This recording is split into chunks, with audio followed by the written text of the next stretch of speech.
Hello friends, welcome है आपका Sam financial classes में। आई होप आप सब अच्छे होंगे, आपकी पढ़ाई अच्छी चल रही होंगी। फ्रेंड्स, आज जो हमारा टॉपिक होने वाला है, लास्ट क्लास में वैसे आज जो वैसे हमारा होने वाला बेटा एक नया टॉपिक है, नई रेशियो है, inventory activity ratio, inventory turnover ratio भी इसको बोलते हैं, इन्वेंट्री एफिशिएंसी रेशियो भी बोलते हैं, इन्वेंट्री एसेट यूटिलाइजेशन, बेटा कितना भी आप बोलो, अलग अलग इसके नाम है, इन्वेंट्री वेलोसिटी, सब कुछ भी नाम है बेटा, कितने भी नाम हो सकते हैं इसके, ठीक है, वो मैं आपको सब बता दिए बेटा, ठीक है। तो अच्छा, ये जो टर्न बेटा, ये जो हम रेशियोज पढ़ रहे हैं, इनको एक्टिविटी रेशियो या टर्न ओवर रेशियोज भी बोलते हैं, ठीक है। इनका जो दूसरा नाम है बेटा, इनको एफिशिएंसी रेशियोज भी बोला जाता है, ठीक है। इनका जो दूसरा नाम है, इनको एफिशिएंसी रेशियोज भी बोला जाता है या एसेट यूटिलाइजेशन रेशियोज भी बोलते हैं, ठीक है। आपको जब ये सारी रेशियोज खत्म हो जाएंगी तो बेटा ये ऑटोमेटिकली आपको समझ में आ जाएगा कि क्यों इनको एसेट यूटिलाइजेशन रेशियोज बोलते हैं। अभी आपको समझ नहीं आएगा बेटा, जब लास्ट की सारी रेशियोज खत्म हो जाएंगी तब मैं आपको थोड़ा, जब मैं इंटरप्रिटेशन वगैरह आपको कराऊंगा इस रेशियोज की सारी, तब आपको समझ में आएगा अच्छा क्यों इनको हम एफिशिएंसी या एसेट यूटिलाइजेशन रेशियोज बोलते हैं। क्योंकि बेटा ये जितने भी टर्नओवर है, सब के सब हम एसेट्स की तो निकाल रहे हैं। बेटा पिछली रेशियो मैंने आपको डेटर्स रेशियो बताई, debtors turnover ratio, accounts receivable turnover ratio एक एसेट है। आज बेटा इन्वेंट्री टर्नओवर पढ़ाऊंगा, ये भी एक एसेट है। अगली पढ़ाऊंगा बेटा, वो भी एक एसेट है। ऐसी तो बेटा कितनी एसेट एसेट आती रहेंगी, है ना, एक लाइबिलिटी है। तो इसका मतलब ये है बेटा, ठीक है। तो आपको इस पर ज्यादा ध्यान नहीं देना। खैर ये तो अलग अलग नाम है बेटा, नाम में कुछ नहीं रखा है, ठीक है। ये तो बस अलग अलग नाम इन लोगों ने सीएमए वाले या ये फाइनेंस इंडस्ट्री में बना रखे हैं। कंसेप्ट फंडा वही है। आपको कंसेप्ट समझने पर ध्यान देना बेटा, जो मैं समझा रहा हूँ। आज की बेटा ये जो मेरी रेशियो है, ये बहुत ही ज्यादा इंपॉर्टेंट रेशियो है CMA USA point of view से, बहुत ज्यादा इंपॉर्टेंट है। एग्जाम पॉइंट ऑफ व्यू से तो है ही, क्योंकि हर बार बेटा कभी ना कभी अटेम्प्ट में तो आता ही है बेटा। ऐसा जैसे साल में 3 अटेम्प्ट होते हैं ना, 2 अटेम्प्ट तो आते ही हैं इसके, ठीक है। तो 60-70% का रेशियो है बेटा इसका आने का, ठीक है। बाकी real life point of view के लिए तो बेटा एज अ मैनेजमेंट अकाउंटेंट आप लोगों के लिए बहुत ही ज्यादा इंपॉर्टेंट बन जाती है। देखिए आप क्योंकि मैनेजमेंट अकाउंटेंट बनेंगे, तो बेटा मैनेजमेंट के अंदर एक फील्ड होती है कॉस्टिंग। तो बेटा कॉस्टिंग का तो काम ही मैन्युफैक्चरिंग से लेना, माल से लेना देना, इन्वेंट्री का कैसे परचेज करना है, कितना परचेज करना है, सेल्स हो गई, ठीक है, कैसे उसको दिखाना है, कैसे वेयर हाउस में कितना दिखाना है, ये सब मैनेजमेंट अकाउंटेंट का काम है। अभी कॉस्टिंग बहुत डिटेल में पढ़ेंगे। तो बेटा उनका तो काम ही इन्वेंट्री से सारा लेन देन का। अगर आप इन्वेंट्री ही नहीं मैनेज कर पा रहे, आप कैसे कॉस्ट अकाउंटेंट या कैसे मैनेजमेंट अकाउंटेंट बनोगे? तो वहां पे बेटा ये रेशियो आपके बड़ी काम के आने वाली, बड़ी सिंपल रेशियो है एक्चुअली। बेटा ये कंपनी वंपनी कुछ नहीं है। आपको क्या लगता है सब कंपनी के? बेटा एक परचून की दुकान वाला, जिससे आप एक तेल की दुकान जैसे करियाने की दुकान होगी, जैसे दाल वगैरह खरीद के लेके आते हो, बेटा वो तक ये वाली रेशियो यूज करता है। बस आपने कभी देखी नहीं, आपको लगता है ये हम क्योंकि एक सोफिस्टिकेटेड सा कोर्स पकड़ लिया है, ये कंपनी की बातें। बेटा कंपनी की बातें नहीं है ये, एक परचून की दुकान वाला भी यूज करता है, करियाने की दुकान वाला। समझ रहे हो? समझाऊंगा क्या इसका रेलेवेंस एक्चुअली की बनाई क्यों गई है, सारा समझेंगे। थोड़ा यूएस गैप के बारे में पढ़ेंगे कि यूएस गैप इन्वेंट्री को लेके क्या कहता है। हालांकि बेटा इन डिटेल टॉपिक हमारे इन्वेंट्री में हमको पढ़ना है, ठीक है, पार्ट 1 के अंदर। चलिए बेटा आते हैं। लास्ट क्लास में बेटा मैंने जो आपको पढ़ाया अकाउंट रिसीवेबल्स टर्नओवर रेशियो पढ़ाई, हमने डिटेल में बात करी बेटा वो क्या होती है, कितना क्या बताती है, वो टाइम्स बताती है ना, कि कितने टाइम्स आपने लोगों को उधार दिया। आप एक बारी में इतना ही उधार देते हो, ये आपका धर्म है। दूसरा क्या है कि भैया जब तक पहली साइकिल कंप्लीट नहीं हो जाती दूसरा नहीं दे सकते, है ना। तो ऐसे कर करके आपने कितनी बार दे दिया, बस बेटा ये वो बताती है। और डेज और सेल्स आउटस्टैंडिंग पड़ा बेटा, वो कुछ ही नहीं होता, डेटर्स होल्डिंग पीरियड भी बोलते हैं। मतलब आपने अपनी किताबों के अंदर डेटर्स कितने टाइम तक दिखा है, बस ये बताती है वो रेशियो। तो बेटा ये मैंने आपको सब सिखा दिया था। सेम बेटा यही है, अरे सेम यही है। पहले रेशियो वही जैसे डेटर्स में पढ़ेंगे, पहले टाइम्स वाली पढ़ेंगे कि भाई कितनी बार आपने गोदाम में से अपना माल निकाल दिया, पहले ये पढ़ेंगे। दूसरा आउटस्टैंडिंग बेटा वो डेज वाला, कि आपने कितना टाइम तक स्टॉक अपने गोदाम में होल्ड करके रखा। मतलब बेटा क्या दिखाया था पिछली क्लास में कि बैलेंस शीट में आपने अपने किताबों में, बैलेंस शीट में डेटर्स कितने टाइम तक होल्ड करके रखे। मतलब आपकी बैलेंस शीट में डेटर्स का टैग कितने टाइम तक दिखा यूजर्स ऑफ फाइनेंशियल स्टेटमेंट को, इसी कहते हैं। ऐसे ही स्टॉक भी बेटा, स्टॉक भी तो इन्वेंट्री है, क्लोजिंग स्टॉक दिखाते हो ना बैलेंस शीट में। तो ऐसे ही स्टॉक भी बैलेंस शीट में आपने कितने टाइम रोक के रखा, कितना टाइम दिखाया, बस उतना ही उसका वो भी उसका होल्डिंग, स्टॉक होल्डिंग पीरियड भी उसको बोलते हैं बेटा। वो ही कंसेप्ट है। ऐसी फिर अकाउंट पेबल वाली रेशियो आएगी, उसमें भी यही है, पहले टाइम्स फिर आपका वो होल्डिंग पीरियड वाला कंसेप्ट। सेम तो मैंने आपको बोला था ऐसे 6 रेशियोज बन जाएंगी, और बेटा एक रेशियो अगर समझ में आएंगी बाकी ऑटोमेटिकली समझ में आ जाएगी। बेटा आपको अगर अकाउंट रिसीवेबल समझ में आ गई ना, बस उसका बिल्कुल ऑपोजिट है। अरे कुछ नहीं भाई, बस लाइबिलिटी वाली चीजें लिखनी है, आपको अकाउंट पेबल आ जाएगी। बस आज एक नया कंसेप्ट है हमारा इन्वेंट्री टर्नओवर रेशियो। उसके बाद हमारी ये एक्टिविटीज रेशियो भी खत्म होगी। बेटा एक्चुअली इनका नाम एक्टिविटी रेशियो इसलिए क्योंकि ये धंधे की एक्टिविटी से रिलेशन है ना। बेटा आपके धंधे में एक्टिविटी क्या है? माल बेचना, अकाउंट रिसीवेबल्स आ जाएंगे, अकाउंट पेबल, क्योंकि आप माल जो बेचोगे पहले खरीदोगे भी तो उधार पे, तो पहले अकाउंट पेबल आएंगे। इसे कहते हैं ऑपरेटिंग साइकिल, ASC 210 का 45। ठीक है, ये मैंने सब डिटेल में समझा रखा है। चलिए बेटा स्टार्ट करते हैं। तो बेटा आप देख पा रहे होंगे इसके दो रेशियोज है बेटा, इनकी दो रेशियोज है। पहली हम रेशियो पढ़ेंगे बेटा इन्वेंट्री टर्नओवर रेशियो, ये हमारी पहली रेशियो है। दूसरी रेशियो जो बेटा हम पढ़ने वाले हैं वो है डे सेल्स इन इन्वेंट्री। बेटा कुछ भी नहीं है, डे सेल्स इन्वेंट्रीज का दूसरा नाम क्या है? Days of inventory on hand, मतलब स्टॉक होल्डिंग पीरियड, मतलब आपने स्टॉक एक्चुअली अपनी किताबों के अंदर कितने टाइम तक दिखाया। बहुत ज्यादा लॉजिक से समझा दूंगा बेटा, फॉर्मूला हमको रटना ही नहीं बेटा। फिर से बेटा फॉर्मूला हम रटेंगे ही नहीं बेटा। आप पेपर में जाओगे, ऐसे तो सीएमए यूएसए के अंदर बेटा कितने फॉर्मुलाज हैं, सेक्शन ए में थोड़ी ना, सेक्शन बी के अंदर भी दो तीन कुछ कुछ फॉर्मुलाज है बेटा। सेक्शन डी रिस्क वाला कितनी चीजें रट लोगे बेटा, कितनी रट लोगे? ऐसा पार्ट 1 भी है बेटा। कंसेप्ट समझना है कि भाई जब जब पेपर आएगा ऑन स्पॉट वहां पे फॉर्मूला बना लोगे बेटा, ऐसा दिमाग होना चाहिए आपका, ऐसी ट्रेनिंग आप लोगों की हो जानी चाहिए। ठीक है, ये मैं आपको कराऊंगा। चलिए इन्वेंट्री टर्नओवर रेशियो क्या है, थोड़ी थ्योरी पढ़े। Inventory turnover ratio measures how many times a company sales and replaces its average inventory during a specific period, typically a year. देखिए ये बताती है, ये जो रेशियो है ये बताती है कि आपने पूरे साल कितने टाइम्स अपने गोदाम में से माल निकाला। बेटा यहां भी एक साइकिल वाला कंसेप्ट है। लास्ट क्लास में मैंने आपको पढ़ाया था बेटा, ये जो टाइम्स आता है ना बेटा, ये जो टाइम्स वर्ड है, ये जो टाइम्स आता है, ये टाइम्स, बेटा ये टाइम्स नहीं है, ये तो बस आपकी रेशियो टाइम्स में निकल के आती है, लेकिन एक्चुअली ये एक साइकिल है, साइकिल। मैंने आपको पिछली क्लास में बता दिया था बेटा ये क्या होता है। कोई नहीं बेटा, इस क्लास में फिर समझाऊंगा पूरा साइकिल, क्योंकि इन्वेंट्री के केस में साइकिल अलग गेम है ना। अरे वो तो डेटर वाला गेम है ना, इसमें अलग गेम है। तो यहाँ पे साइकिल कैसे पूरी होती है यहाँ पे भी समझाऊंगा। वैसे फंडा वही है, अरे फंडा वही है, पहले आप माल, आपका पहले गोदाम में माल होगा स्टॉक से, जब तक कैश में कन्वर्ट नहीं हो जाता वो एक साइकिल कंप्लीट नहीं होती बेटा। ठीक है, यहाँ पे कैश नहीं, बस यहाँ पे एक बार माल निकल जाए। अरे बेटा कैश में तो क्योंकि डेटर वाला डेटर्स में होता है ना बेटा, आपको क्या ना ऑपरेटिंग साइकिल समझानी पड़ेगी तभी आप समझोगे। बेटा आप पहले माल बनाते हो तो बेटा पहले माल उधार पे खरीदोगे, तो पहला स्टेज आती है बेटा अकाउंट्स पेबल, इसे ऑपरेटिंग साइकिल भी बोलते हैं बेटा। फिर बेटा जाके आप माल बनाओगे तो आपके गोदाम में माल आएगा, स्टॉक हो गया। फिर उसके बाद बेटा सीधा कैश में थोड़ी ना बेचते हो, डेटर्स वाला प्रोसेस आता है। फिर उसके बाद जाके कैश आता है, फिर इस कैश से अकाउंट्स पेबल को पे करोगे, फिर ये साइकिल चलेगी। तो ऐसा कंसेप्ट है बेटा। तो यहां पे बेटा इनकी अपनी अपनी एक साइकिल है, इन सबकी बेटा अपनी अपनी एक साइकिल है। जैसे यहां पे एक साइकिल पूरी तब होगी, जैसे डेटर्स के केस में वो साइकिल पूरी कब होती थी बेटा, डेटर्स के केस में वो साइकिल पूरी कब होती थी, जब वो डेटर्स कैश में कन्वर्ट हो जाएंगे, मतलब उसका जो कॉरस्पॉन्डिंग स्टेप होता था नेक्स्ट, वहां पे जब वो आ जाता तो एक साइकिल पूरी हो जाती। जैसे यहाँ पे स्टेप है डेटर, फिर उसका नेक्स्ट स्टेप क्या था, कैश। तो जब डेटर्स कैश में कन्वर्ट हो जाएंगे बेटा, लास्ट स्टेप यही तो होता है, आपने लोगों को उधार पे माल बेचा तो वो आपको फिर सीधा पैसा ही देंगे ना, और क्या देंगे। तो बेटा यहाँ पे वो एक साइकिल पूरी हो जाएगी, लेकिन यहाँ पे स्टॉक के नेक्स्ट ऑल्टरनेटिव स्टेप कौन सा है? अरे बेटा नेक्स्ट स्टेप कौन सा है, स्टॉक पे सीधा कैश थोड़ी ना, डेटर है। तो बेटा यहाँ पे साइकिल तब पूरी होगी जब वो स्टॉक डेटर्स में कन्वर्ट हो जाएंगे, स्टॉक कैश में कन्वर्ट नहीं होंगे बेटा, स्टॉक कैश में थोड़ी ना कन्वर्ट होंगे, आपने माल पहले उधार पे बेचोगे ना। तो बेटा यहाँ पे ये, तो यहाँ पे एक साइकिल पूरी तब होगी। ऐसे अकाउंट पेबल के लिए वो साइकिल तब पूरी होगी जब अकाउंट पेबल स्टॉक में कन्वर्ट हो जाएंगे।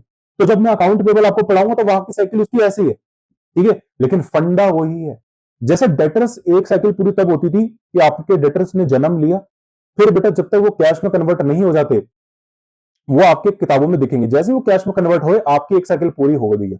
ऐसे ही बेटा स्टॉक के केस में आपके स्टॉक बैलेंस शीट में दिखे, जन्म हुआ, फिर बेटा जैसे ही वो कैश में कन्वर्ट हो गए, सॉरी जैसे ही वो डेटर्स में कन्वर्ट हो गए, क्योंकि आपने माल बेच दिया तो आपके गोदाम में से माल निकल गया, अभी तो डेटर्स आए तो आपकी बेटा बैलेंस शीट में से स्टॉक उड़ गया, यहां पे एक साइकिल पूरी हो गई बेटा। तो ये मुझे आपको गेम समझाना तो इसकी साइकिल अभी हम थोड़ा डिटेल में पढ़ेंगे। ओवरव्यू दे रहा हूँ, ओवरव्यू दे रहा हूँ पढ़ाने से पहले, थोड़ा सा वार्म अप तो करवा दूं बेटा, ऐसी थोड़ी ना सीधा टहलने निकलेंगे। चलो इंजन स्टार्ट करेंगे बेटा, जैसे सल्लार मूवी में उसने इंजन स्टार्ट करा था ना हाथों से बने, बस वही वाला गेम है। चलिए इन्वेंट्री टर्नओवर रेशियो का बेटा ये फॉर्मूला आपके सामने लिखा हुआ है, cost of goods sold upon average inventory. ध्यान से प्यार से बेटा देखो, मेरी बात तो सुनो। आप लोगों को अगर ये समझ नहीं आ रहा क्या लिखा है पता नहीं क्यों, मैं आपको भी समझाता हूँ, कोई टेंशन नहीं लेनी। देखो अब यहाँ पे आओ, कहानी पे हम फिर से उतर जाते हैं बेटा, अपनी जो हमारी पिछली क्लास की जो हम अपनी चर्चा कर रहे थे बेटा उस पर आइए, ठीक है। बेटा आपको बताओ, एक ये गोदाम है, कहानी बेटा ध्यान से सुनो बड़े। ये बताओ, एक आपका एक गोदाम है, वेयर हाउस, जिसको वेयर हाउस बोलते हैं। वेयर हाउस मतलब क्या होता है बेटा, जहां पे आप अपना माल रखते हो, ठीक है, मतलब आपका यहाँ पे फिनिश गुड्स रखे होते हैं, ये आपका हो गया वेयर हाउस। अब मेरी बात ध्यान से सुनो बेटा, आपको बताऊं क्या जानना है। आप मान के चलो आपकी किराने की दुकान है, सीधी बात है, सिंपल है, इससे टेक्निकल एग्जांपल नहीं, कुछ नहीं लेना, सिंपल लेना। बेटा आपको मानना आपकी किराने की दुकान है। अब बेटा किराने की दुकान में आपके पास अपने गोदाम है। अरे किराने की दुकान में तो बेटा आप डिस्प्ले पर्पस के लिए माल रखोगे ना, लेकिन वैसे तो आपका गोदाम होगा ना, जहां पे आप अपना सारा का सारा माल रखोगे। क्योंकि अगर आप सारा का सारा अपना अपना माल गोदाम में रखने लग गए तो बेटा ऐसे तो आपकी किराने की दुकान में लग गए, आपकी किराने की दुकान तो खुल जाएगी, खड़े होने तक की जगह नहीं होगी। आपने देखा होगा जब भी आप किसी किराने की दुकान में जाते हो बेटा, उसका एक पीछे गोदाम भी होता है, वॉकिंग डिस्टेंस पे उसका गोदाम होता है। वो बोलता है नहीं अभी हाँ हाँ हमारे पास है, अभी दुकान में नहीं है, मैं लेके आता हूँ। वो गोदाम में जाता है तो गोदाम में से लेके आता है। ऐसा होता है ना बेटा, यही है बेटा। तो आपके पास भी अपना गोदाम है, आपने गोदाम के अंदर अपना सारा का सारा माल भर के रखा हुआ है। बेटा आप ये जानना चाहते हो, बेटा आप ये जानना चाहते हो कि भैया मैंने पूरे साल कितना माल निकाल लिया। मेरी बात बड़े ध्यान से सुनो। आप ये जानना चाहते हो कि आपने पूरे साल अपने गोदाम में से कितना माल निकाल दिया। तो आप बोलोगे सर आप ये जानना चाहते हो ना, तो ये तो बहुत ही सिंपल है। मैंने कहा कैसे, मतलब हम कहीं से पता कर सकते हैं, मतलब कोई जुगाड़ है, कोई फॉर्मूला है। आपने कहा सर कोई फॉर्मूला, कोई जुगाड़ की कोई जरूरत ही नहीं है सर। आप क्या सर पीएनएल अकाउंट नहीं बनाते? मैंने कहा हाँ मैं बनाता हूं। तो सर आप पीएनएल अकाउंट बनाते होगे तो यहाँ पे बाय सेल्स लिखते होगे सर? हाँ जी लिखते होंगे। तो सर जो बाय सेल्स, ठीक है, आपने बेटा इससे लगा पूरे $2 लाख सेल्स कर डाली, तो सर यही तो है, मतलब आपने $2 लाख का माल निकाल दिया। सर सिंपल है, आपको इतना भी नहीं पता क्या? इसमें क्या फॉर्मूला ढूंढ रहे हो आप? पीएनएल अकाउंट बनाते होगे, पीएनएल अकाउंट बनाते हो सर बाय सेल्स लिखते होगे, तो सर ये पता चल तो गया पीएनएल अकाउंट देख के कि आपने पूरे साल $2 लाख का माल निकाल दिया। मैंने कहा ठीक है गुरुजी आपने ये बात बोली, लेकिन आप एक जगह चूक रहे हो। आपने कहा क्या? सही तो है, $2 लाख आपको इससे दिख नहीं रहा क्या बाय सेल्स? मैंने कहा मुझे ये जानना है कि मैंने कितने रुपए का माल निकाल दिया, मतलब मेरी जो माल में लागत लगी थी कितने रुपए तक का निकल गया माल। अरे ये तो सेलिंग प्राइस है बेटा, ये तो कस्टमर का प्राइस है। अरे इसके अंदर तो बेटा कॉस्ट, जो मैंने माल जो जो भी मेरी खरीदती माल को लेके कॉस्ट, जिसको लागत बोलते हैं, प्लस मेरा जो इसमें मुनाफा प्रॉफिट, वो तो दोनों इंक्लूडेड है ना, वो तो इसके अंदर दोनों इंक्लूडेड है। मुझे तो बस ये जानना है इसके अंदर मेरी लागत लागत कितने की है। मतलब बेटा ये जो सेलिंग है $2 लाख, ये तो ये दिखा रहा है कि मैंने कस्टमर को कितना बेचा, इसके अंदर तो मेरा प्रॉफिट भी इंक्लूडेड है। मुझे ये बताओ मेरे कितने रुपए का माल निकल गया, मतलब जितना पैसा मैंने इस स्टॉक के अंदर लगाया था कितना निकल गया, उतना रुपया मेरा, मुझे वो जानना है। अरे सिंपल है, अरे आपके गोदाम में एक माल पड़ा है, तो बेटा आपका वो तो कॉस्ट प्राइस पे पड़ा है ना। अरे बेटा जो किराने की दुकान में गोदाम में माल पड़ा होता है वो तो कॉस्ट प्राइस में पड़ा होता है ना, क्योंकि उसका पैसा उस गोदाम के अंदर फंसा, उस माल के अंदर फंसा हुआ है। आपको जब वो बेचता है अपना प्रॉफिट इंक्लूड करके बेचता है।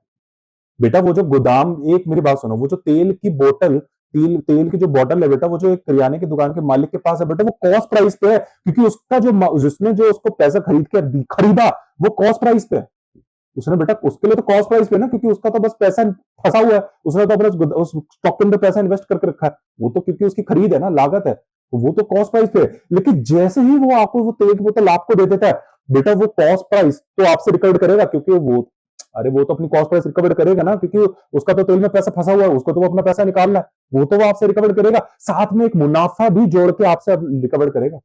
क्योंकि बेटा अगर वो सिर्फ कॉस्ट कॉस्ट ही खेल रहा, फिर ये इतना बड़ा बिजनेस बना के रखा है, किराने की दुकान की खोल रखी है, जो कॉस्ट टू कॉस्ट रिकवर करना है बेटा, फिर तो टाइम पास हो गया ना। तूने ₹200 की बोतल खरीदी, 200 में ही बेच दी, तो बेटा तूने ₹200 लगाए क्यों? फिर ₹200 तो फिर तेरे जेब में पड़े ही थे। तो बट ऑब्वियस है बेटा, मुनाफा जोड़ के लेगा। तो भाई साहब ये तो मुझे पीएनएल सिर्फ सेल्स बताती है, ये तो रेवेन्यू है, इसके अंदर तो प्रॉफिट इंक्लूडेड है, मुझे वो थोड़ी ना जानना है। मुझे तो ये जानना है कितने रुपए का मेरा माल निकल गया गोदाम से, कितने रुपए का माल मेरा गोदाम से निकल गया, मुझे ये जानना है।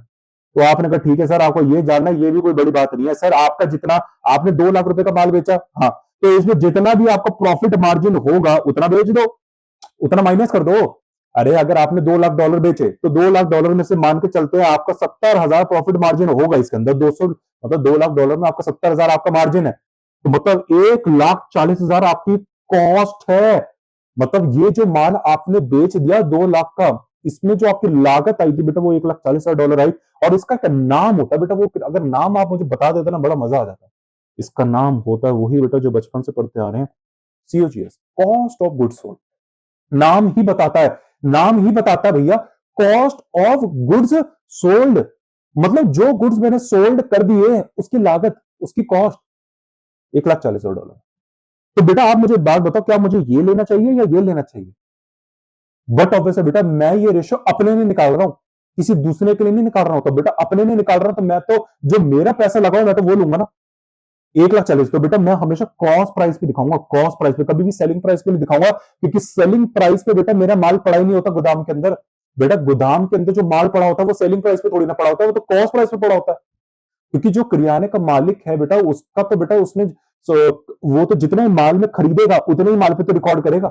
अगर उसने तेल की बोतल 500 रुपए में खरीदी है, तो गोदाम में तो बेटा वो यही दिखाएगा मेरे 500 रुपए का तेल की बोतल पड़ी है।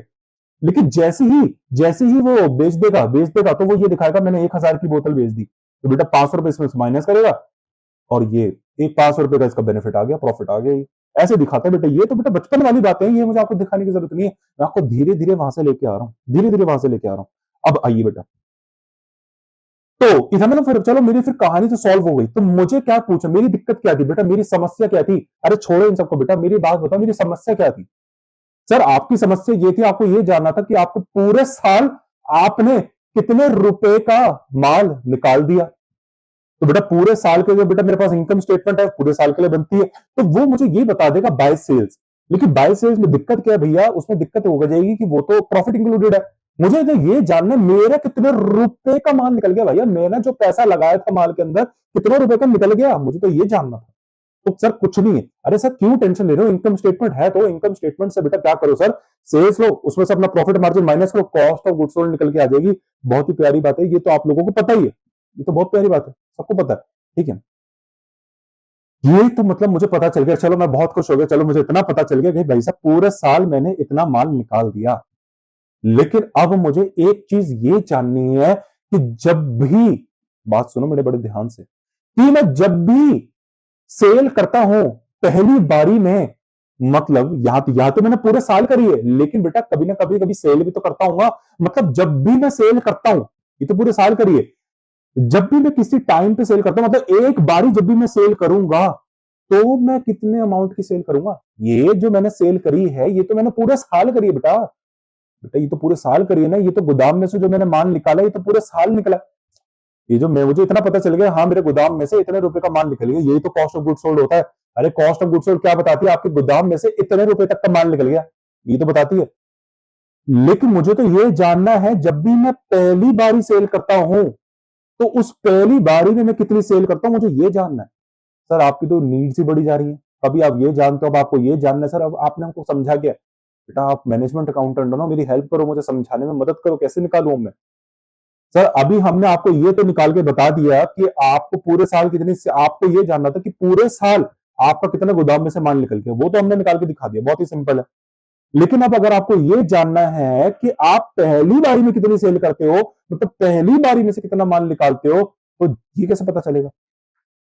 बेटा मेरी बात सुनो, देखिए आप मुझे बात बताइए, आपके गोदाम में बेटा जितना माल पड़ा होगा, आप पहले गोदाम के अंदर माल जाएंगे, एक करियाने की दुकान वाला, मुझे बात बताओ, एक करियाने की दुकान वाला बेटा मैक्सिमम टू मैक्सिमम कितनी सेल कर देता होगा? बताओ, मुझे बात बताओ, अभी छोड़ो ना इन सबको, मुझे बात बताओ, एक करियाने की दुकान वाला मैक्सिमम टू मैक्सिमम कितने रुपए की सेल कर देता होगा? मैक्सिमम टू मैक्सिमम बताओ, maximum. Sir maximum to maximum ये है कि गोदाम में उसके जितने भी माल पड़ा है सारा का सारा निकाल देगा। बेटा मैक्सिमम टू मैक्सिमम वो उतनी कर देगा कि गोदाम में उसको जो माल पड़ा है वो मैक्सिमम टू मैक्सिमम सारा का सारा निकाल देगा। भाई वो तो है ही। सोचो उसके गोदाम में अगर 5 लाख रुपए का माल पड़ा है, तो भैया 5 लाख का 5 लाख सारा निकाल देगा, ऐसा तो है नहीं 7 लाख रुपए का माल बेच देगा। अरे गोदाम में ही 5 लाख रुपए का पड़ा है बेटा, तो बेटा ज्यादा से ज्यादा 5 लाख रुपए का ही निकाल सकता है। तो हम यही मान के चलेंगे कि भाई जितना गोदाम में माल पड़ा उतना ही वो निकाल देगा, सीधी बात है। अरे गोदाम में जितना माल पड़ा उतना ही वो निकाल देगा, ठीक है। क्योंकि मुझे ये जानना है कि भैया मैं एक बारी में कितना निकालता हूं, ये कैसे निकाले, तो हमको ये देखना पड़ेगा कि जितना गोदाम में मेरा माल पड़ा होता है, मैं मैक्सिमम टू मैक्सिमम उतना ही माल निकाल सकता हूं बेटा, सीधी बात है।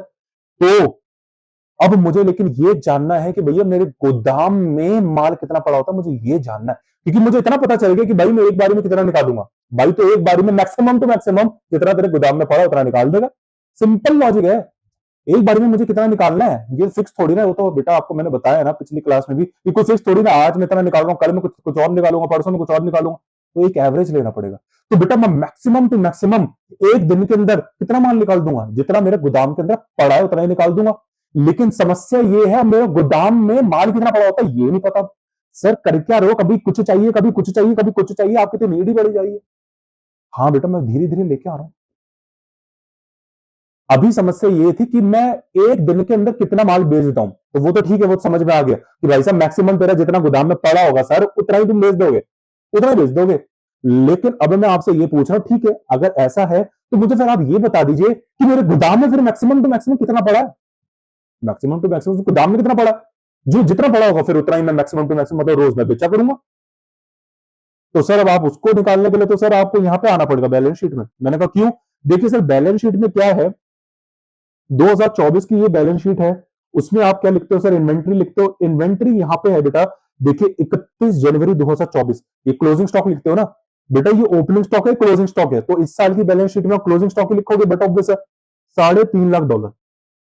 तो बेटा आपके इस साल की बैलेंस शीट में, अब बेटा बैलेंस शीट बनती है एज एट, सीधी बात है, बैलेंस शीट बनती है एज एट, मतलब उस पर्टिकुलर दिन में, अगर कौन सा पर्टिकुलर दिन, मतलब अगर आप 31 दिसंबर 2024 की दिन अगर आप अपने गोदाम में जाओगे, तो आप जब अपना गोदाम खोलोगे तो बेटा गोदाम के अंदर आपको $3.5 लाख का अपना माल पड़ा हुआ मिल जाएगा।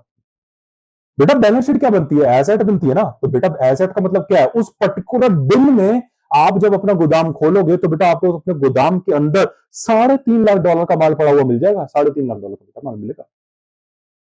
ठीक है, तो हमको आपने कहा सर ये तो फिर प्रॉब्लम सॉल्व हो गई, ये लो मजा आ गया सर। आपको यही तो जानना था कि आपके गोदाम में कितना माल पड़ा होता है, ये लो इतना पड़ा होता है $3.5 लाख।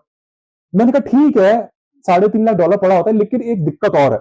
अब आपने कहा अब क्या दिक्कत है, मैंने कहा इस साल के अगर जब 31 दिसंबर 2024 के दिन में जब गोदाम खोल के देखा तो $3.5 लाख थे, लेकिन जब पिछले साल के 31 दिसंबर 2023 या इस साल का जो ओपनिंग स्टॉक है, मतलब ओपनिंग दिन 1 जनवरी 2024 को जब मैंने जब गोदाम लेकिन खोला था, ये तो मैंने साल के मैंने गोदाम खोला तो मुझे $3.5 लाख मिला। लेकिन जब एक बार मैं साल के शुरू में भी गोदाम खोला था ना, तो वहां पे $3.5 लाख माल नहीं पड़ा था। तो आपने कहा कितना पड़ा था गुरुजी, मैंने कहा $2.5 लाख पड़ा था। आपने कहा $2.5 लाख पड़ा था, मैंने कहा हाँ। तो मतलब सर आप ये कह रहे हो साल के शुरू में आपके गोदाम में $2.5 लाख पड़ा था, और वो ही साल के एंड में लेकिन आपके $3.5 लाख पड़ा था। तो सर कभी आप या तो $2.5 लाख का मतलब आपके सर या तो कभी गोदाम में $2.5 लाख पड़ा होता है, या कभी $3.5 लाख पड़ा होता है। मतलब कोई फिक्स अमाउंट नहीं है, बीच में हो सकता है $3 लाख भी पड़ा हो, बीच में हो सकता है $1.5 लाख भी पड़ा हो। सर ये तो बड़ी दिक्कत हो गई, अब क्या करें।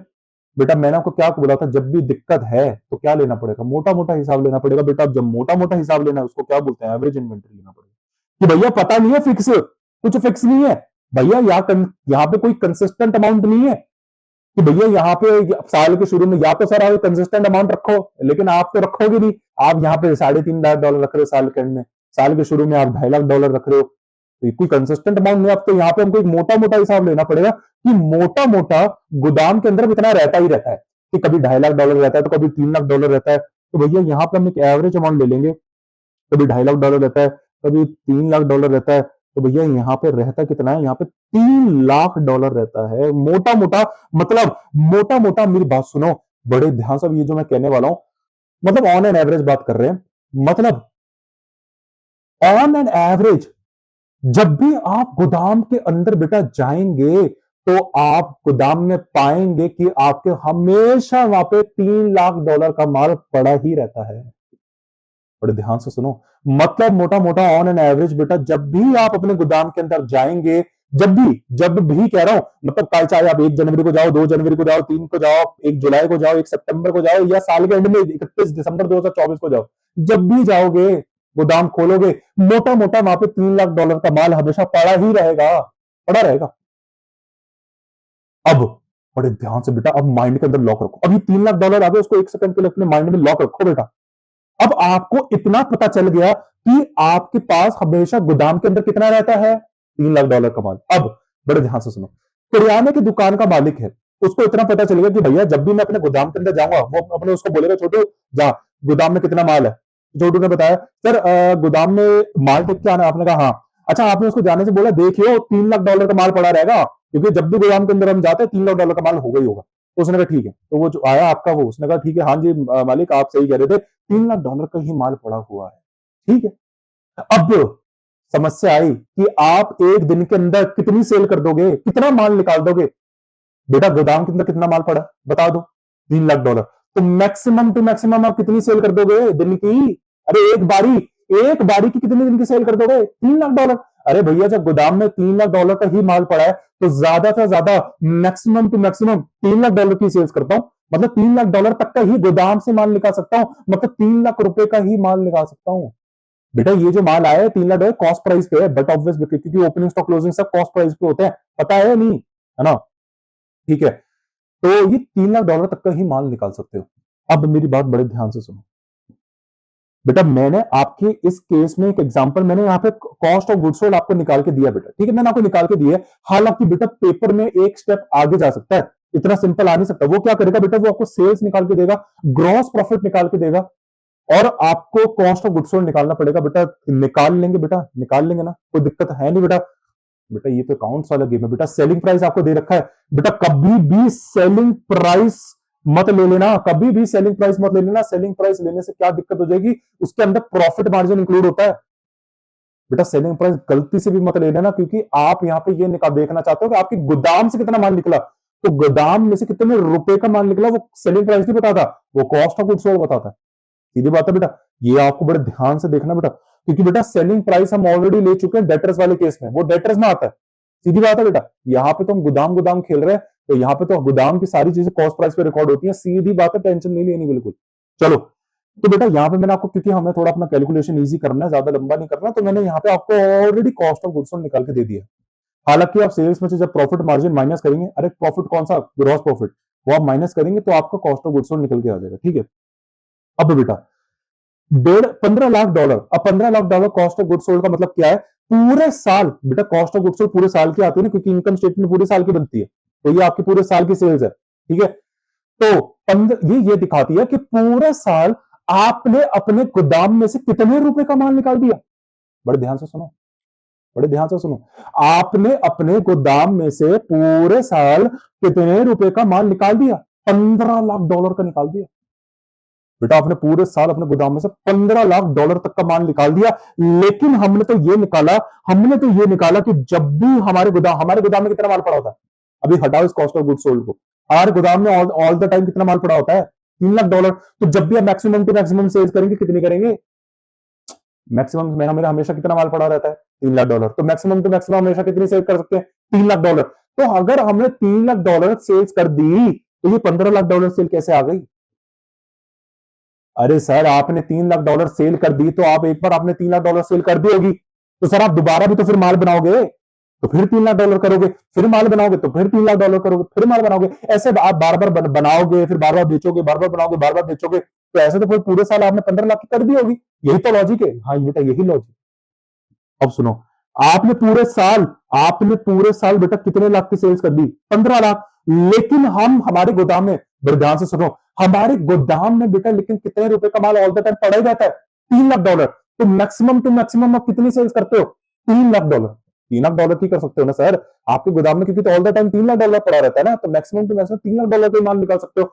तो बेटा $3 लाख का माल निकालते निकालते आपने $15 लाख की सेल कर दी। तो ऐसे आपने $3 लाख का माल कितनी बार बेचा होगा कि $15 लाख की आ जाए। बेटा आपने पूरे साल गोदाम में कितना माल निकाल दिया, $15 लाख का माल निकाल दिया। लेकिन मेरे गोदाम में तो $3 लाख का माल पड़ा होता है, तो एक बारी में मेरे गोदाम से कितना माल निकलेगा, $3 लाख निकलेगा। तो ये $3 लाख का माल मुझे कितनी बार निकालना पड़ेगा कि $15 लाख मेरा माल निकल जाए।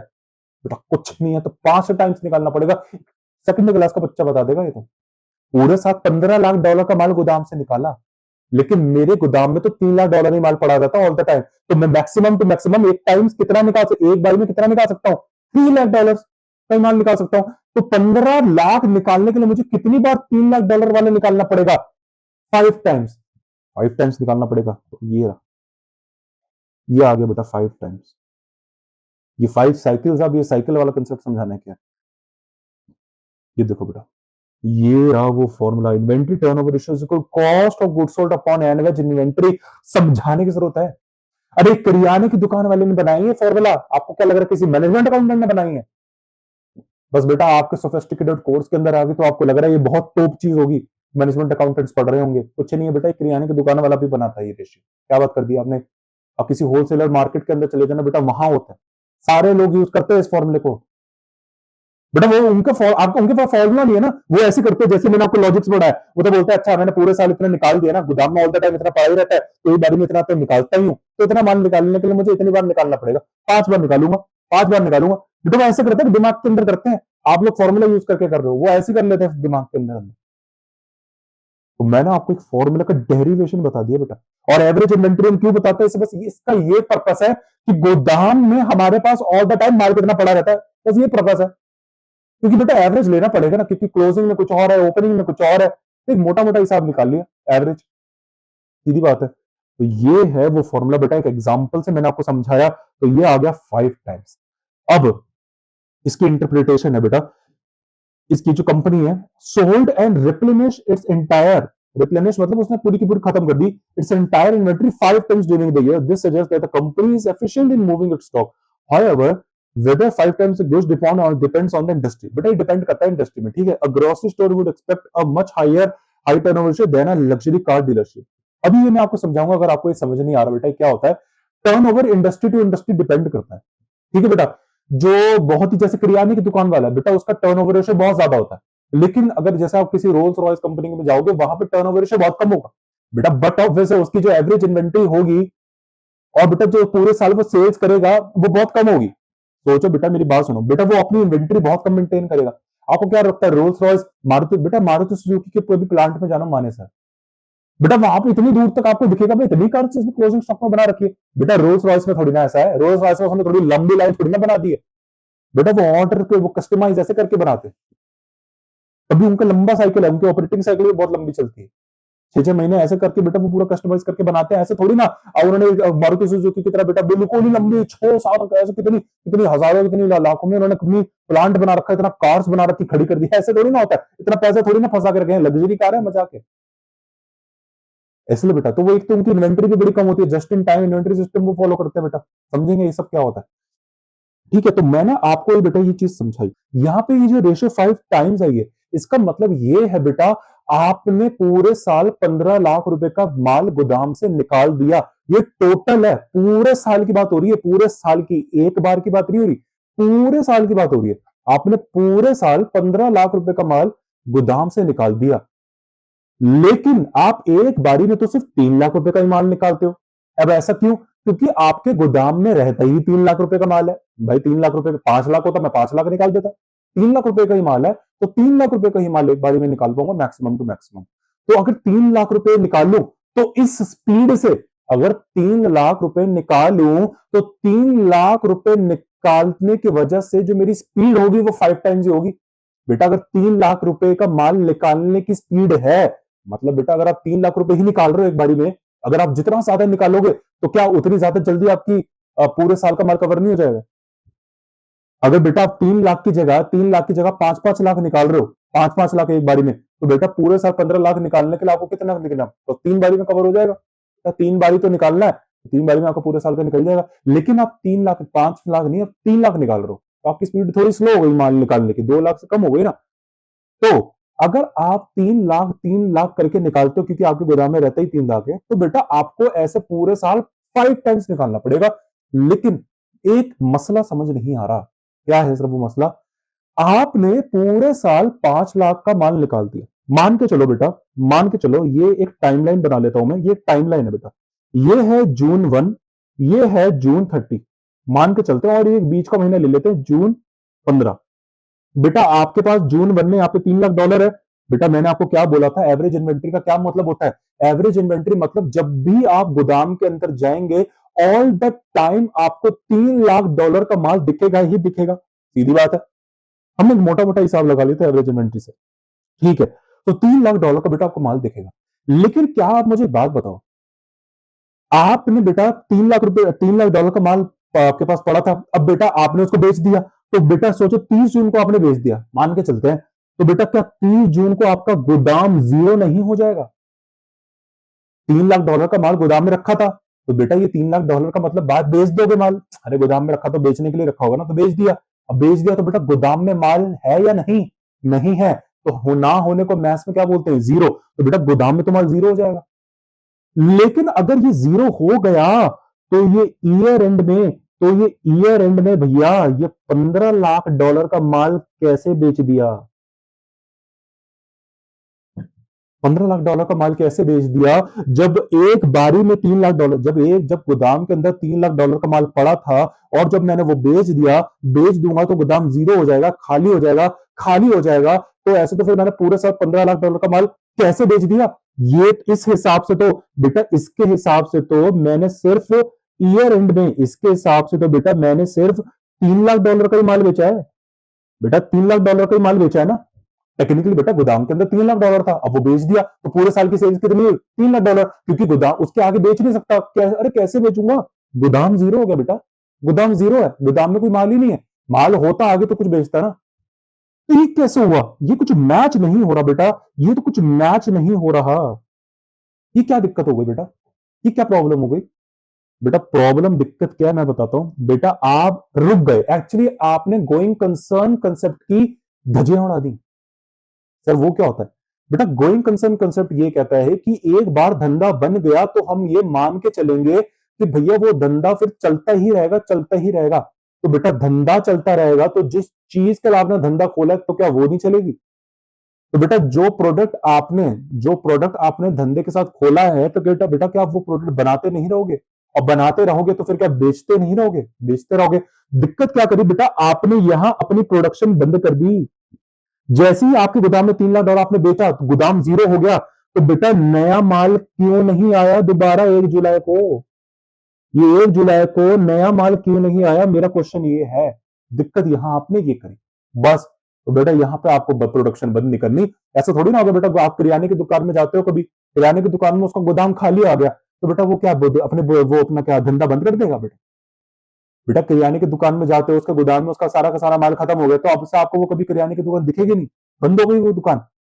वो पागल हो जाएगा कि मेरा गोदाम खाली हो गया है, रो पड़ेगा कि अब क्या करें, अब तो धंधा नहीं चल सकता, क्या करें? अबे क्या कर रहा है यार, क्यों रो रहा है, क्यों बच्चे वाली बातें कर रहा है? अपने होलसेलर को फोन कर, उसको बोल भाई साहब गोदाम खाली हो गया, माल खत्म हो गया, माल भेज दो पीछे से, कस्टमर बैठे हैं मांगने को। सीधी बात है। आपने यहाँ पे $3 लाख का माल आपके गोदाम में पड़ा था, आपने बेच दिया, जीरो हो गया, तो क्या हो गया? What's the big deal? आप बेटा दोबारा अपने होलसेलर को फोन करो, वो आपको $3 लाख का माल बेच देगा, आपके गोदाम में फिर $3 लाख का माल आ गया। बस अब ये फिर बेचोगे फिर जीरो हो जाएगा, फिर मंगवाओगे फिर $3 लाख आ जाएगा, फिर जीरो हो जाएगा, फिर मंगवाओगे फिर जीरो हो जाएगा। तो ऐसे बेटा गोदाम में $3 लाख आ रहा है, फिर जीरो हो जा रहा है, फिर $3 लाख का माल आ रहा है, फिर जीरो हो जा रहा है। लेकिन आप बोलोगे सर ये ऑल द टाइम $3 लाख क्यों आ रहा है? 5 लाख मंगवा लो। नहीं, ये क्या किसी किताब में लिखा है क्या 3 लाख? बेटा किताब में नहीं लिखा, हमने एक मोटा मोटा हिसाब लगा लिया कि जब भी गोदाम के अंदर जाएंगे $3 लाख ही जाएंगे। एवरेज इन्वेंट्री कर लिया ना। अरे आप असलियत में तो बेटा ऐसे जाओगे तो ऐसा तो कुछ भी हो सकता है। लेकिन हमने एक अपना रेशियो बनाने के लिए हमने मोटा मोटा ऑल द टाइम क्या गोदाम के अंदर बैठे हैं या वहां बैठे अपने दुकान में? बेटा असली हिसाब करना है, अच्छा हिसाब करना है, तो जाओ गोदाम में जाके अपना टेंट लगा के वहीं सो जाओ। ऑल द टाइम यही गिनते रहोगे स्टॉक इतना अच्छा, इतना हो गया, इतना। ऑल द टाइम यही करते रहोगे तो गोदाम में कस्टमर को दुकान में कस्टमर को कौन देखेगा? कमाल बात कर रहे हो बेटा। तो बेटा आप यहाँ पे एक एवरेज इन्वेंट्री लोगे, मोटा मोटा हिसाब लगा लिया, तो आपने ये देख लिया कि भैया मेरे पास ऑल द टाइम $3 लाख ही रहता है गोदाम के अंदर, तो $3 लाख का हिसाब मान के चलेंगे। लेकिन कभी बिकेगा भी तो वो भाई, कभी बिकेगा भी तो बिक जाएगा तो जीरो हो जाएगा। तो क्या हो गया? जीरो हो गया तो दोबारा फिर मंगवा लेंगे, $3 लाख फिर आ जाएगा, फिर बेच देंगे। तो ऐसे मंगवाओगे फिर जीरो हो जाएगा, फिर मंगवाओगे फिर जीरो, जीरो मतलब बेच दोगे। तो बेटा ऐसे करके आप 5 बार ऐसी हरकत करोगे। बेटा ये जो डिस्को चला है पूरे साल आपका, मंगवाओगे या हटाओगे, फिर मंगवाओगे फिर मंगवाओ बेचोगे, फिर मंगवाओगे फिर बेचोगे, ये जो डिस्को चला है बेटा ये 5 टाइम्स डिस्को चला है। अरे रेशियो में 5 टाइम्स आया ना तो 5 टाइम्स आया, तो बेटा 5 टाइम करने की वजह से आपने पूरे साल ऐसा $15 लाख का माल बेच दिया। आप बेटा क्या करोगे? पहले $3 लाख बेचा आपने, 3 लाख का माल बेचा, फिर आपने जीरो हो गया, फिर $3 लाख का माल बेचा, फिर जीरो हो गया, फिर $3 लाख का माल बेचा। सीधी बात है ना बेटा। तो अगर आप पीछे पूरा पूरा साल ऐसे खत्म हो गया, अब जब आप पूरा पीछे साल देखोगे कि भैया मैंने देखा 3 लाख बेचा, फिर 3 लाख बेचा, फिर ऐसा आपने 5 बार बेचा, तो बेटा आप यही तो बोलोगे हाँ भाई 5 बार बेचा मैंने 3 लाख, ऐसे फिर 3 लाख, ऐसे मैंने 5 बार बेचा, तो टोटल लगाऊंगे हाँ भाई मैं बोल सकता हूँ मैंने पूरे साल $15 लाख का माल बेचा है। ऐसे बोला जाता है, इसको कहते हैं एक साइकिल बेटा, ये कहते हैं एक साइकिल कंप्लीट होना। ठीक है, आई होप बेटा आप ये कंसेप्ट समझे होंगे, इसको बोलते हैं एक साइकिल कंप्लीट होना। अभी एक साइकिल मैंने वैसे आपको थोड़ा सा बता दिया था, अब आते हैं फिर से इस एग्जांपल में।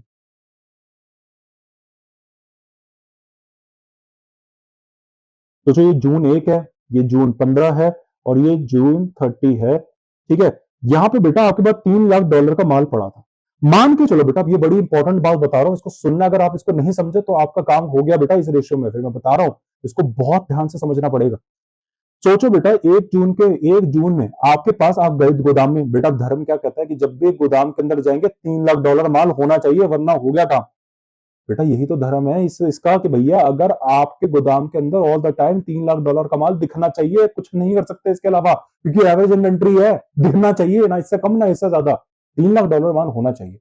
लेकिन बेटा आप मुझे एक बात बताओ, ऐसा होगा कि आपने 1 जून को $3 लाख का माल रखा और सीधा जुलाई जून 30 को पूरा $3 लाख का माल बेच दो, जीरो हो जाएगा? ऐसा थोड़ी ना होता है बेटा। आपकी मम्मी फॉर एग्जाम्पल मार्केट से टमाटर लेके आती है, सोचो 1 जून को टमाटर लेके आई, पूरे महीने का टमाटर ले आए, अब फ्रिज के अंदर रखा है, अब पूरे महीने से टमाटर को सजा के रखा है आपकी मम्मी, ना 2 जून को, ना 3 जून को, ना 4 जून को, ना 5, ना 15, ना 20, ना 22, ना 27, ना 28, सीधा 30 तारीख को 10 किलो टमाटर यूज कर ले। सोचो फॉर एग्जाम्पल 10 किलो टमाटर लाई थी पूरा महीना चलाने के लिए, लेकिन 1 जून को लाई और पूरे महीने यूज नहीं करा, सीधा 30 जून को 10 जून का 10 जून यूज कर लिया।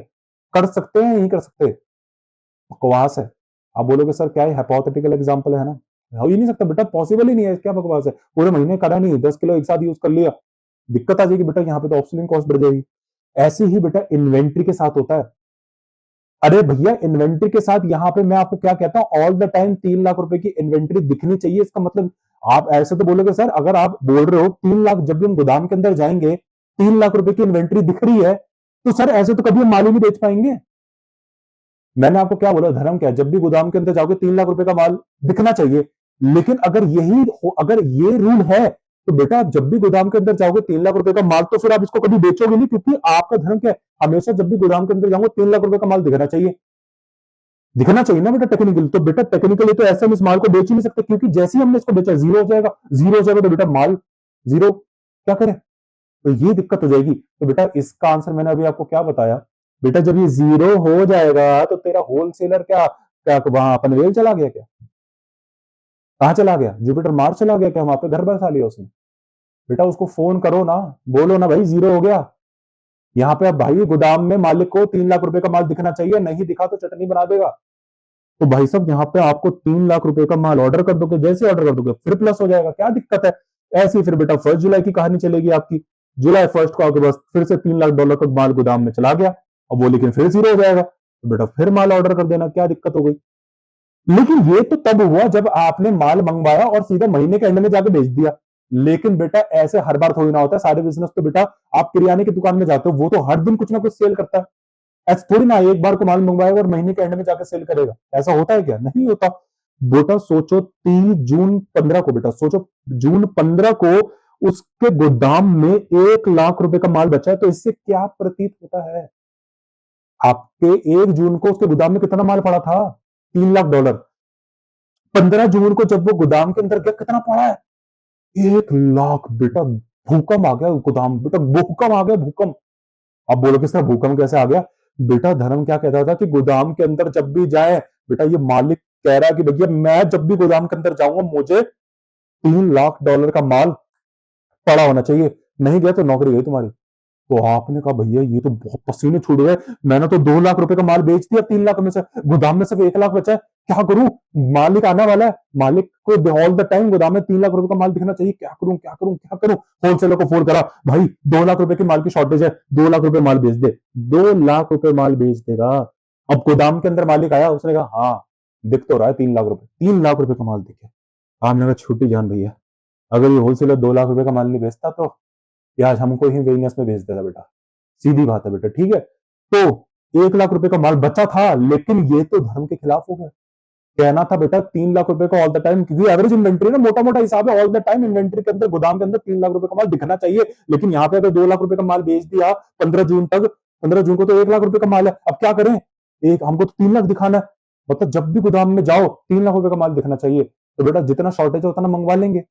अब मैं आपको बताता हूँ ये क्या चला है, ये कंसेप्ट, ये डिस्को डांस चला क्या है, ये मैं आपको बताता हूँ। बेटा आपने कभी रोटेटिंग कैलेंडर देखा है? पुराने टाइम में बेटा क्या हुआ करता था, एक रोटेटिंग कैलेंडर हुआ करता था। पता नहीं आप लोगों को इसके बारे में आइडिया है या नहीं।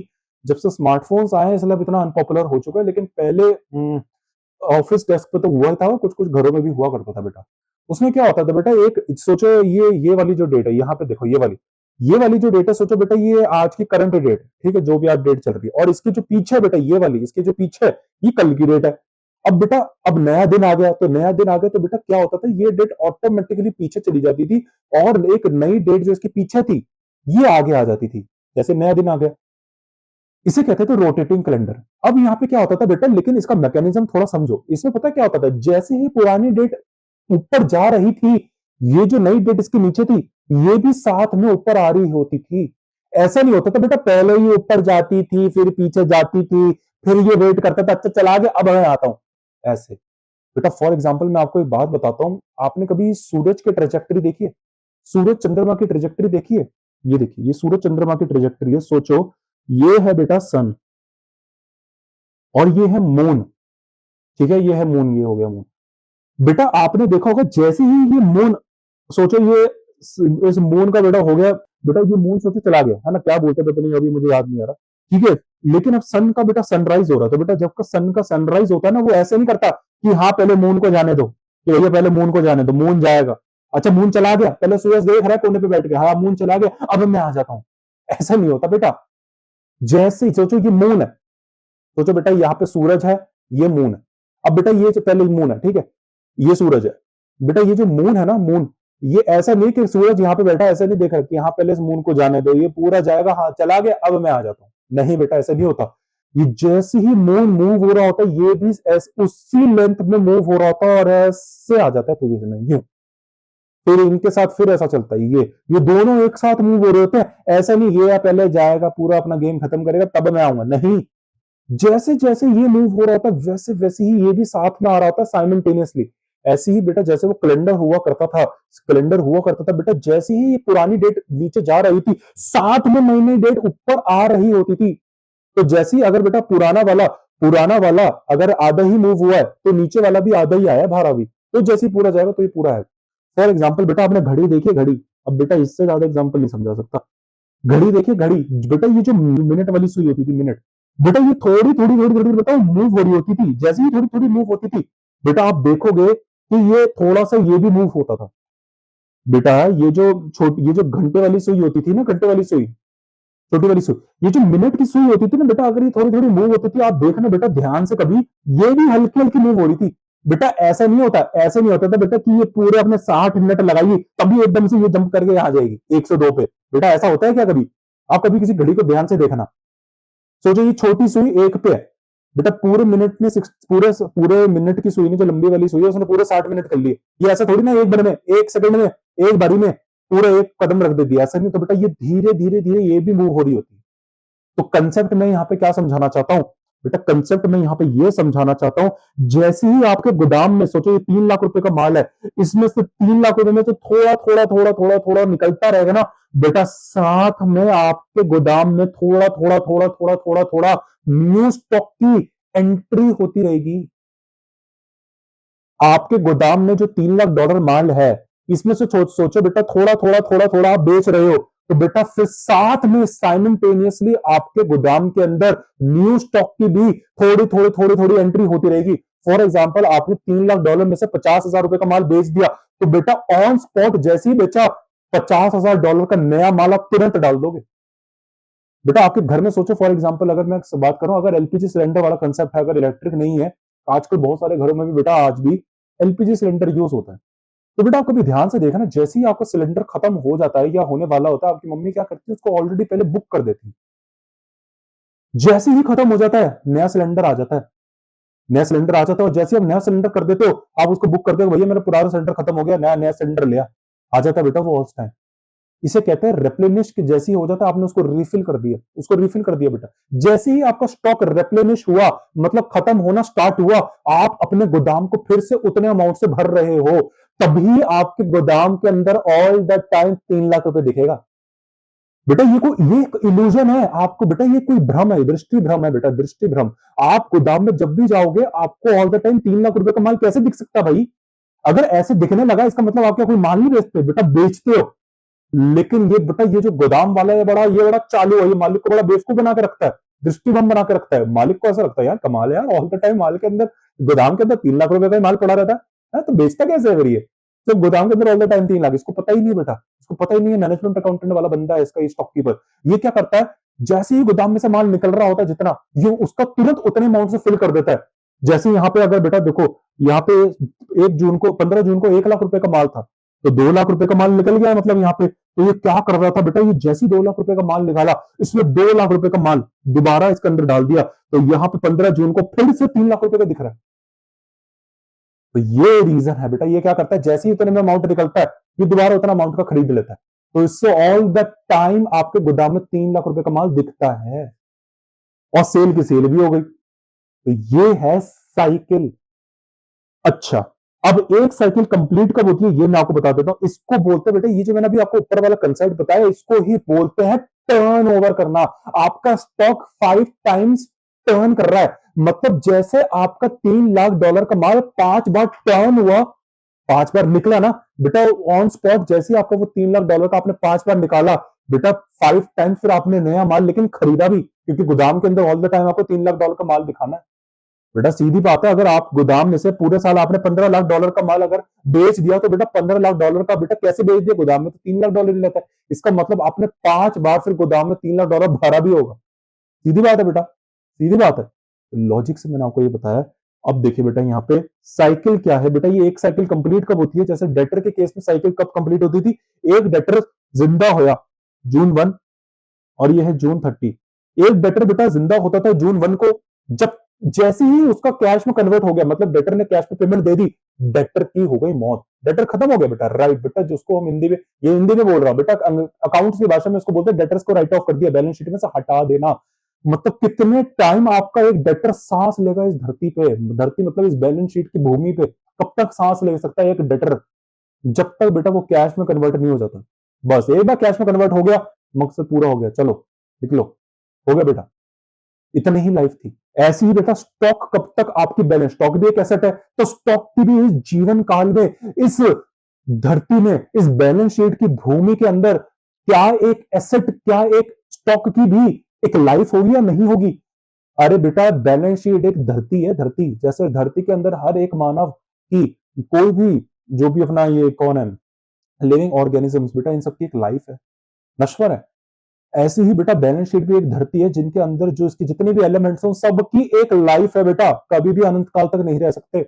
एक आयरनी है बेटा, ये आयरनी है बेटा, धंधा अनंत काल तक रहेगा, लेकिन उसकी बैलेंस शीट, उसकी स्टेटमेंट्स अनंत काल तक नहीं रहेंगी, चेंज होती रहेंगी, चेंज होती रहेंगी। जैसे इक्विटी है बेटा, कब तक, वो भी कभी ना कभी आप पे ऑफ कर दोगे, नई इक्विटी ले लोगे, डेट पे ऑफ कर दोगे, नई डेट्स आ जाएंगी, लाइबिलिटीज पे ऑफ कर दोगे, न्यू लाइबिलिटीज आएंगी, चीजें वही रहेंगी, बदली जा रही है, बदली जा रही है, निकलेंगी बेटा, बार बार डेटर्स आते भी रहेंगे, हमेशा आते रहेंगे, लेकिन पुराने वाले निकलेंगे, नया आना जरूरी है बेटा। मेरी बात बड़े ध्यान से सुनो, एक टमाटर का अगर फल है, टमाटर का पौधा है, जब तक पुराना टमाटर तोड़ोगे ही नहीं, नया टमाटर निकलेगा कैसे? बेटा पेड़ों को देखा है पतझड़ के मौसम में, ऑटम सीजन में, वो उनको नया, अगले स्प्रिंग सीजन में उनको नए पत्ते लाने, नए फ्रूट्स लाने, वो नहीं ला सकते जब तक वो अपने पुराने पत्ते नहीं झाड़ देते। ये दुनिया का दस्तूर है, नेचर का दस्तूर है, और अकाउंटेंसी भी इस दस्तूर को, इस कंसेप्ट को फॉलो करता है। एक पेड़ अपने पुराने पत्ते झाड़ता है नए पत्ते लाने के लिए, ये है कंसेप्ट, और आप इसमें कुछ नहीं कर सकते। एक बांझ बेटा, एक उकाब, एक ईगल अपनी चोंच तोड़ती है, बहुत कम ही ऐसा कर पाते हैं एक नए पंख लाने के लिए। बेटा वो जब वो ओल्ड एज में आ जाता है, तो वो अब अपना, उसकी बस लाइफ खत्म होने वाली होती है बेटा। लेकिन उसमें से कुछ ऐसे ईगल्स भी होते हैं बेटा, वो एक बहुत ही डेडली, बहुत ही पेनफुल, एक्सक्रूशिएटिंग पेन होता है, इससे अगर वो निकल गए तो वो अपनी लाइफ को फिर से बढ़ा सकते हैं। उसमें अपने बेटा वो अपने चोंच को खुद तोड़ता है बेटा, खुद तोड़ता है। आप सोच सकते हैं कितना पेनफुल प्रोसेस है, अपनी चोंच से सारे पंख खुद नोचता है बेटा। लेकिन इस डेडली प्रोसेस में बहुत सारी ईगल्स की डेथ भी हो जाती है। लेकिन जो सरवाइव कर जाता है बेटा, उनके नए पंख निकल के आते हैं, नई चोट निकल के जाती है और पहले से और ज्यादा मजबूत होती है। तो बेटा मेरा मतलब क्या है, पुराने का जाना जरूरी है नए को आने के लिए। अरे बेटा आप एक ही क्लास में बैठे हो, सोचो 12th क्लास में बैठे हो, आप भी बैठे हो बेटा, आप ही की क्लास अगर वहां बैठी निकलेगी नहीं तो नया बैच कैसे आएगा 11th वाले प्रमोट होके? आपको निकलना जरूरी है ना, आपको बोर्ड देके निकलना पड़ेगा, तभी बाकी वालों को मिलेगी। बेटा बहुत एग्जाम्पल से समझा दिया, तो मतलब क्या है मेरा, पुराने वाले का जाना जरूरी है नए आने के लिए। पुराना स्टॉक जो आपके गोदाम में पड़ा है उसका निकलना जरूरी है गोदाम से, ताकि नया स्टॉक गोदाम में आ सके। अगर आपका पुराना माल जो $3 लाख का है वो पड़ा है, इसका मतलब आप कुछ बेच ही नहीं रहे हो, तो आपका फिर मतलब $3 लाख का ऑल द टाइम माल दिख रहा है यहां भी, लेकिन आप कुछ बेच ही नहीं रहे। तो आप जब बेचोगे तो गोदाम के अंदर माल जीरो हो जाएगा, लेकिन उसने जगह बनाई है नया माल आने के लिए। ये जो आप गोदाम से माल निकालते हो ना बेटा, ये जो गोदाम से माल निकल रहा है, पहले 3 लाख हुआ फिर जीरो हुआ, क्यों हुआ? नया माल आने के लिए, नया माल आएगा फिर, तो ऐसे साइकिल चलेगी। तो स्टॉक के केस में एक साइकिल कब होती है, एक स्टॉक पैदा हुआ, $3 लाख का बेटा स्टॉक पैदा हुआ, लेकिन 30 जून को ये जीरो हो जाएगा। कब होगा ये साइकिल? जैसे ही जीरो हुआ इसे कहेंगे one cycle completed. One cycle completed. आपके बैलेंस शीट में एक स्टॉक था $3 लाख 1 जून को, 30 जून को अगर वो जीरो हो जाता है, इसका मतलब आपने अपनी बैलेंस शीट से वो स्टॉक निकाल दिया, इसका मतलब उसकी वन साइकिल पूरी हो गई। कैसे पूरी हो गई? कैसे? क्या वो कैश में कन्वर्ट हो गया? नहीं, कैश का तो बेटा नेक्स्ट स्टेप है बेटा। आप जब भी माल बेचते हो उधार में बेचते हो, तो कैश का स्टेप नहीं है। तो यहां पे वो जो नेक्स्ट स्टेप आता है वो है आपने माल बेच दिया, मतलब जब स्टॉक आपके डेटर्स में कन्वर्ट हो जाएंगे। एक स्टॉक की साइकिल कम कंप्लीटेड होगी, स्टॉक टू डेटर की कहानी है बेटा, डेटर की कहानी। जब आपका स्टॉक पैदा हुआ और जैसे ही वो डेटर में कन्वर्ट हो गया, तो बेटा मतलब डेटर में कन्वर्ट का मतलब क्या, आपने माल बेच दिया, माल बेच दिया तो गोदाम से निकल गया होगा, तो बेटा उतने तक की स्टॉक की कहानी थी, क्योंकि अब तो वो गोदाम पे वो डेटर में कन्वर्ट हो गया, अब तो आपके गोदाम से माल निकल गया ना, आपका स्टॉक है। स्टॉक तो तब होता जब गोदाम में रखा होता, अब तो बेच दे दिया, डेटर में कन्वर्ट हो गया, एक साइकिल कंप्लीट हो गई। तो ऐसा आपने पूरे साल 5 साइकिल चलाई है, इसका मतलब आपने 5 बार अपना माल बेचा, मतलब 5 बार वो डेटर्स में कन्वर्ट हुआ, और ऐसे ही आपने 5 टाइम, क्योंकि वो डेटर में बेचा तो गोदाम भी तो खाली हो गया, तो 5 टाइम भरा भी। ये था बेटा पूरा कंसेप्ट, इसे कहते हैं debtor holding period. Debtor holding period, ये रहा वो फॉर्मूला बेटा, ये रहा वो फॉर्मूला बेटा, ये जो मैं आपको समझाना चाहता हूं, ये रहा, ये रहा वो फॉर्मूला बेटा। डे सेल्स इन इन्वेंट्री, मतलब इस धरती में इसके कितने दिन हैं, इस धरती में इस इन्वेंट्री के कितने दिन रह गए, ये है डेज, दिन। सेल्स इन इन्वेंट्री, इन्वेंट्री के कितने दिन बच गए, कुछ दिनों का मेहमान है इस धरती में। अब कौन सी धरती? बैलेंस शीट की धरती, इस धरती। तो इस बैलेंस शीट की भूमि पे इसके कितने दिन रह गए हैं वो हम निकालेंगे बेटा। फॉर एग्जांपल इस केस में बेटा एवरेज इन्वेंट्री मैंने आपके निकाल के सामने, पता है हमको $3 लाख है, वो पिछला वाला एग्जांपल कंटिन्यू हो गया।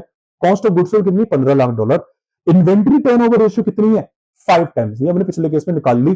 अब बेटा कैसे निकालेंगे, कैसे निकालेंगे बेटा, कुछ भी नहीं है, मैंने आपको debtor holding period, sorry inventory holding period, inventory holding period बेटा हम खुद नहीं निकाल सकते, हम फॉर्मूला के बेस में बैठेंगे, खुद ही निकाल सकते हैं बेटा। ये टाइम्स कितना आया, 5 टाइम, मतलब आपने पूरे साल, बेटा ये कहानी पूरे साल की आई है ना, क्योंकि आपने माल अपना पूरा साल बेचा है, तो ये आपका कहानी कितनी आएगी, पूरे साल की। तो आपने अपना माल ये $3 लाख का 5 टाइम्स बेचा है, ये कहानी है। ये डिस्को जो ना करा है आपने, कितने साल करा, पूरे साल करा। अरे सर पूरे कितने साल की, आपने तो पूरे साल किया, मतलब 12 महीने का, मतलब 12 महीने में आपने कितने टाइम्स अपना स्टॉक का टर्नओवर करा, 5 टाइम्स। तो क्या 1 टाइम कितने महीने लगे होंगे बेटा, आपने 5 टाइम्स, आपको अपना स्टॉक घुमाने में कितना टाइम लग गया, आपको बेटा अपना स्टॉक घुमाने में पूरे साल 5 पाए घुमाने में, आपको जब अपना पूरा स्टॉक घुमाया कितना टाइम लगा, 12 महीने। तो एक टाइम घुमाने के लिए कितना लगेगा, यूनिटरी मेथड से निकाल नहीं लोगे क्या, निकाल लोगे ना बेटा। तो ये हो गया 5/12, आंसर आ जाएगा बेटा 5/12। जब आप करेंगे, नहीं सॉरी ये तो उल्टा कर दिया मैंने, 5/12, सॉरी बेटा 12/5, सॉरी 12/5 है ना, ये ऊपर चलेगा, ये आ गया बेटा 12/5, कितना आ जाएगा बेटा, ये आपका आ गया बेटा 2.4। बेटा ये मैंने आपको मंथ्स के बेसिस में निकाला है, अगर आप इसको डेज के रिस्पेक्ट में निकालना चाहते हैं तो आप इंटू 30 कर सकते हैं, तो ये हो गया 24 इंटू 3, 72 डेज हो जाएगा बेटा, 72 हो जाएगा बेटा, ठीक है। आई होप बेटा आप ये कंसेप्ट समझे, बहुत आसान है बेटा, कुछ भी दिक्कत नहीं है। चलिए देखिए यहाँ पे 73 डेज आया, ऑलमोस्ट इक्वल आया, पॉइंट्स का गेम था इसलिए ऐसा आया, ठीक है। एक्चुअली इन्होंने डेज के रिस्पेक्ट में लिया ना, हमने पहले इन्होंने 365 की कैलकुलेशन लिया, हमने 360 की कैलकुलेशन ली है। आपको कैसे पता चलेगा 360? अरे 12 को हमने 30 से मल्टीप्लाई करा ना, ये देखो एक तरीके से 12 इंटू 3 30, तो 360 आया। आप 365 लोगे तो आपका भी 73 आ जाएगा।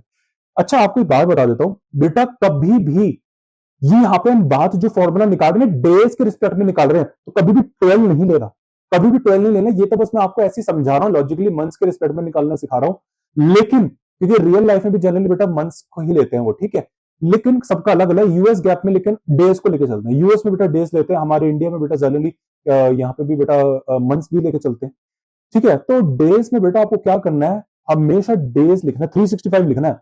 सर 360 ले सकते हैं बेटा, ले सकते हो जब तक बोले ना, अगर बोल रहा है तो मतलब। अगर बेटा आपके बताओ सीए में यूएस में बताओ रेशियोज में हमेशा बता लिखा होता है यूज 360, ज्यादातर लिखा होता है बेटा। अगर आप अटेम्प्ट पास्ट अटेम्प्ट देखेंगे, लास्ट ईयर अटेम्प्ट उस पर लिखा होता है यूज 360 कैलकुलेशन इजी करने के लिए। लेकिन बेटा अगर उसने नहीं बोला यूज 360 तो गलती से भी मत यूज कर लेना, आपको हमेशा 365 यूज करना है बेटा, 365 यूज करना है बेटा जब तक वो आपको नहीं बोले, क्योंकि दिन तो बेटा साल में 365 ही होते हैं ना, सीधी बात है। अपना दिमाग लगाने की जरूरत नहीं है बेटा कि 360 यूज करेंगे, ठीक है। अच्छा तो बेटा मेरी बात सुनिए, हमने कैसे निकाला, 12 डिवाइड बाय 5 करके निकाला, 12 डिवाइड बाय 5। अब बेटा ये 12 मत लेना, मैंने आपको क्या कहा डेज लेना, तो हम यहाँ पे 365 लिख सकते हैं। अच्छा ये 5 कैसे आया, ये 5 कैसे आया बेटा, ये 5 हमने कैसे निकाला था, पूरे साल की इन्वेंट्री को एवरेज इन्वेंट्री से डिवाइड करा। अब बेटा लॉजिक में ऑलरेडी आपको समझा चुका हूं, तो हमने कैसे करा था बेटा, पूरे साल ये 5 प्लस, मुझे एक बार निकाल के इसका 5 कैसे निकाला था, कॉस्ट ऑफ गुड सोल्ड, पूरे साल इतना माल बेचा और ऑन एवरेज इन्वेंट्री इतना पड़ा था। अब बेटा इसको हम उल्टा इंटू कर देंगे बेटा, है ना, ये ऊपर चले जाएगा ना, तो 365 into average inventory upon COGS, ये आ गया बेटा हमारा फॉर्मूला। ये लो बेटा, ये लिख दिया मैंने आपके सामने फॉर्मूला, ये लो 365 into average inventory upon annual COGS. बेटा ये कुछ भी नहीं है, उस फॉर्मूले का उल्टा है, इंटू 365 कर देना। मतलब इसको आप ऐसे भी लिख सकते हो, अगर मैं इसका बिल्कुल एक लाइन में बोलूं, 1 upon inventory turn over ratio into 365, ऐसे भी लिख सकते हो। सीधी सीधी बात, 365 upon inventory turn over ratio, ये इसका फॉर्मूला। 365 अपॉन इन्वेंट्री, पहले आपको क्या करना है, इन्वेंट्री टर्नओवर रेशियो निकालनी है, उसको 365 से डिवाइड कर लेना, डेज सेल्स आ जाएंगी। लॉजिक से समझा दिया, फॉर्मूले से भी समझा दिया, वैसे मैंने आपको भी फॉर्मूला यूज भी करना, आंसर अपना कब का बिना फॉर्मूले के निकाल लिया, ये देखो, ये तो मैंने बिना फॉर्मूले के निकाला। क्या बात कर रहे हो बेटा, तो बेटा मैनेजमेंट अकाउंटेंट बन रहे हो, कोई मैथमेटिशियन नहीं बन रहे हो बेटा। मैथमेटिशियंस होते हैं जो फॉर्मूले यूज करते हैं, अकाउंटेंट्स नहीं करते हैं। हम अकाउंटेंट है, हम हर चीज लॉजिक से निकालते हैं। ये किराने की दुकान वाला फॉर्मूला लेके नहीं बैठा बेटा, फिर भी आपके आप जाना कभी इन्वेंट्री टर्नओवर रेशियो निकाल देगा बिना फॉर्मूला के, और बेटा डे सेल्स भी निकाल देगा बिना फॉर्मूले के। देख लेना, नहीं मान रहे, कभी चले जाना बेटा किराने की दुकान में और पूछ लेना, बिना फॉर्मूला के बताएगा, और आप फॉर्मूला लेके बैठे हो, देख लो बेटा आपका हाल क्या है। तो बेटा कभी भी फॉर्मूला तो सब बाद के लिए बेटा, समझने के लिए बस, लिख के आने के लिए पेपर में। रियल लाइफ बेटा ऐसे होती है जैसा अभी हमने करा, दिमाग से ऐसे करना है, ठीक है। चलिए तो ये क्वेश्चन है बेटा, ठीक है। तो ये तो एक दूसरा अल्टरनेटिव है, आप ये वाला मत करना बेटा, मैं आपको ये वाला सिखा रहा हूँ। 365 अपॉन 5 टाइम्स 73 डेज आपने निकाल लिए, तो यहाँ पे आपकी आई है साइकिल्स, मतलब इतने साइकिल आपने चलाई है बेटा, इतने दिनों की आपकी साइकिल है, मतलब 73 डेज की साइकिल है, 73 डेज। 73 डेज साइकिल का मतलब क्या है बता देता हूं। मतलब अगर 1 जून को आपका 3 लाख रुपए का माल पड़ा है, इसका मतलब 1 जून के अंदर आपका 3 लाख रुपए का माल पड़ा है, तो 73 डेज तक वो आपकी किताबों के अंदर अपनी सांस लेगा। 74वें दिन के अंदर हो गया, राइट ऑफ है बैलेंस शीट से, निकलो, हो गया तुम्हारा स्टॉक बस। इसलिए इसको स्टॉक होल्डिंग पीरियड भी बोलते हैं, मतलब आपने अपनी किताबों के अंदर स्टॉक को कितने टाइम होल्ड करके रखा है, कितने टाइम होल्ड करके रखा है, 73 दिन, 73 डेज आपने अपने स्टॉक को होल्ड करके रखा है। 73 डेज के बाद वो क्या हो जाएगा, माल बिक जाएगा। 73 डेज के बाद बेटा अगर हम बात करें, 73 डेज कितना होगा बेटा, यहाँ पे अगर हम बात करें तो 30 61 61, और यहाँ पे आपके हो गए 12, तो बेटा मान के चलते हैं 12 अगस्त, सोच को मान के 12 अगस्त मान के चल लेते हैं, ठीक है, थोड़ी कैलकुलेशन इजी कर लेते हैं बेटा, ठीक है। तो बेटा सोचो 12 अगस्त को बेटा आपका ये माल 0 हो जाएगा। बड़े ध्यान से सुनो मेरी बात यहां पे। 1 जून को आपके गोदाम के अंदर $3 लाख था, लेकिन आपके गोदाम के अंदर ये $3 लाख आपके कितने टाइम तक रहता है किताबों के अंदर? अरे गोदाम के अंदर कितने टाइम तक रहेगा बेटा? किताबों के अंदर से निकला मतलब गोदाम के अंदर ही। किताबों को जब तक किताबों के अंदर है तब तक गोदाम के अंदर है, जब तक गोदाम से निकला तो किताबों में से निकला, सीधी बात है। तो बेटा कितने दिन आपके गोदाम के अंदर ये माल रहेगा? 73 डेज रहेगा, मतलब 12 अगस्त तक रहेगा। मतलब 12 अगस्त को सेल हो जाएगा बेटा, 12 अगस्त तक ही रहेगा। और 12 मतलब 12 अगस्त को निकल जाएगा, टिल 12 अगस्त तक रहेगा, उसके बाद निकल जाएगा। लेकिन अगर उसके बाद निकल जाएगा तो हमारा गोदाम तो खाली हो जाएगा, तो क्या टेंशन, फिर से 3 लाख रुपए का माल लाएंगे। तो ये है कैलेंडर, यही जैसे ही 3 लाख रुपए का माल निकला वैसे ही नया नया 3 लाख रुपए का ताजा ताजा माल आ गया, उसको कवर करने के लिए गोदाम को खाली नहीं होने देंगे। धर्म है, मालिक आगे तो मारेगा पीट के, भाई माल का खाली, गोदाम कैसे खाली होगा? 3 लाख रुपए का माल मुझे दिखना चाहिए। तो जैसे ही 73 दिन के बाद गोदाम में से 3 लाख निकला, ऑलरेडी लाइन में नया माल डाल दिया 3 लाख रुपए का। फिर इसकी भी 73 डेज की साइकिल है, फिर नया माल मंगवाएंगे। पूरा डिटेल में समझा दिया, इतना लॉजिक से समझा दी, एक एक चीज का लॉजिक बताया, real life point of view से समझाया, जैसे ये रेशियो बनी, इस पर्पस के लिए रेशियो बनी है। तो बेटा अगली क्लास में हम इंटरप्रिटेशन की बात करेंगे। आज हमने बहुत डिटेल में इसकी बात चर्चा कर लिया बेटा, ठीक है। तो चैनल को सब्सक्राइब करिए बेटा, वीडियो को लाइक करिए। मिलते हैं आपसे नेक्स्ट क्लास में।